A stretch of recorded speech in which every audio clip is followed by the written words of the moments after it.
Bem, galerinha, a gente chega na nossa segunda aula, né, desse universo de câmbio.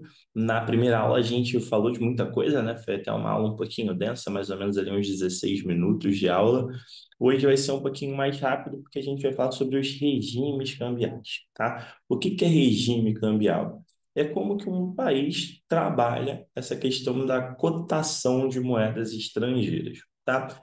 Eu vou trabalhar aqui com um conceito muito de real e dólar, tá? Mas serve para a comparação de todas as moedas, tá? Que é só que a gente fala mais de real e dólar, fica mais fácil, tá? E a gente vai começar com a instituição chamada câmbio fixo, né? Um conceito chamado câmbio fixo. No câmbio fixo, o governo, tá? Ele define um valor fixo, tá? Obviamente, né? Se estou falando de coisa fixa, vai ser algo fixo, entre a moeda local e o seu par estrangeiro.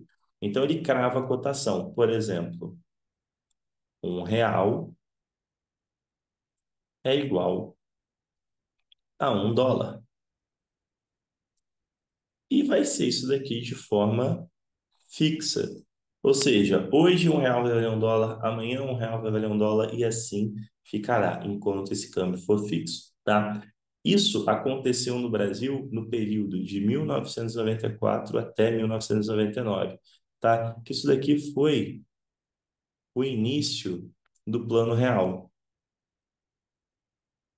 Então, se você está vendo o curso da maneira que tem que ver desde o início, você já viu que o Brasil já teve várias moedas, né? E que o grande problema do Brasil era a inflação.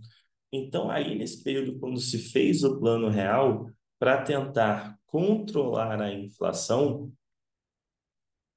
o governo trabalhou com essa banda de câmbio fixo, onde R$ 1 era US$ 1. Aí você pode até pensar, nossa, Brian, mas aí era muito bom essa época. Porque, nossa, R$ 1, US$ 1, eu, pô, poderia ir para os Estados Unidos, poderia viajar, nossa, ir para a Disney, olha que coisa maravilhosa, né? Só que o que que acontece, galera? Dentro de economia, não existe mágica, não existe canetada, tá? Toda coisa tem um lado bom e um lado ruim. Qual era o lado ruim disso?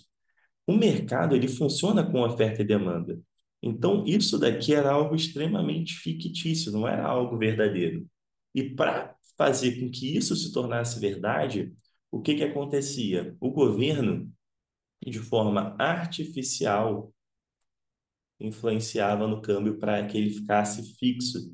E aí ele gastava as suas reservas financeiras, e isso gerava uma grande dívida para o governo, tá? Então, tanto que a partir de 1999 não foi, não era mais sustentável fazer isso. E aí deixamos de ter o câmbio fixo, tá? Então, geralmente, o câmbio fixo ele é utilizado por países subdesenvolvidos que têm um grande problema de inflação. E eles utilizam esse mecanismo para controlar a inflação, mesmo sendo um remédio muito amargo. Beleza? Mas o que que tu precisa saber para a tua prova nesse momento? Que o câmbio fixo era isso, uma cotação definida fixamente, onde não tinha qualquer tipo de variação, tá? Se a gente tem o câmbio fixo, né, a gente vai partir agora para o câmbio flutuante, tá? O câmbio flutuante, ele vai ter uma variação, então é o câmbio que a gente está acostumado hoje, né? Ele vai funcionar em cima da lei da oferta e da demanda, tá? Ou seja, se tiver muita gente procurando dólar, o dólar vai ficar mais caro. Se tiver muita gente vendendo dólar, o dólar vai ficar mais barato, tá? Lei simples da oferta e da demanda. Então, qual que é a grande sacada de você entender aqui? É que existem dois tipos de câmbio flutuante. O clear floating, que é o câmbio flutuante livre ou limpo, que é onde o governo não interfere, tá? Então, esse daqui eu brinco, esse daqui seria o câmbio flutuante raiz, tá? Deixa o pau torar, tá? Oferta e demanda. Se o dólar for estourar, problema é dele. Se o dólar for despencar, problema é dele. O governo não vai interferir. Então, esse é o modelo de câmbio flutuante livre, conhecido como clear float, tá? Só que o que a gente usa no Brasil hoje é o câmbio flutuante sujo, ou também conhecido como dirt float, tá? Que é o quê? É bem parecido com o clear float, tá? Também é baseado dentro da oferta e da demanda, mas aqui, né, a autoridade monetária do país, né, a autoridade monetária do país, que no nosso caso é o Bacen, ela influencia no câmbio, fazendo o quê? Transações de compra e venda, né? Fazendo o quê? Uma política cambial, tá? Então, isso daqui que é o conceito de câmbio flutuante. Tá? E é bacana você saber que existe o clear floating e o dirt floating, tá? E para a gente fechar, a gente vai falar sobre a banda cambial.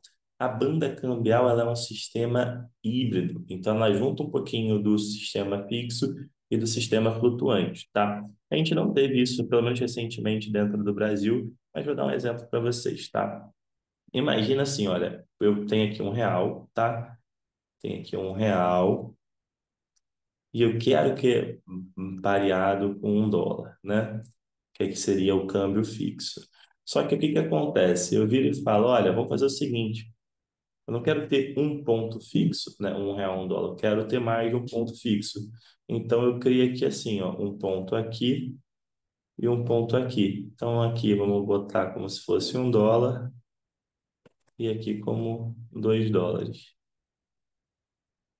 Então, dentro desse espaço daqui, eu deixo flutuar. Se vier para cá, ou seja, se começar a cair muito, opa, travo aqui. Da mesma forma, se começar a subir muito, eu venho, opa, travo aqui. Então, eu tenho uma trava de baixa e uma trava de alta. E aí, o que que acontece, né? Dentro do intervalo, né? Dentro desse intervalo aqui, eu vou ter um mecanismo de câmbio flutuante, né? Ele vai poder variar. Só que quando eu chego em uma das duas travas, eu vou ter um mecanismo de câmbio fixo, porque eu vou travar o valor nessa trava específica. Beleza? Então são esses conceitos bem simples, bem tranquilos, tá? Mas se porventura tiver alguma dúvida, é só deixar aqui nos comentários. Beleza? Forte abraço, bons estudos e até a nossa próxima aula.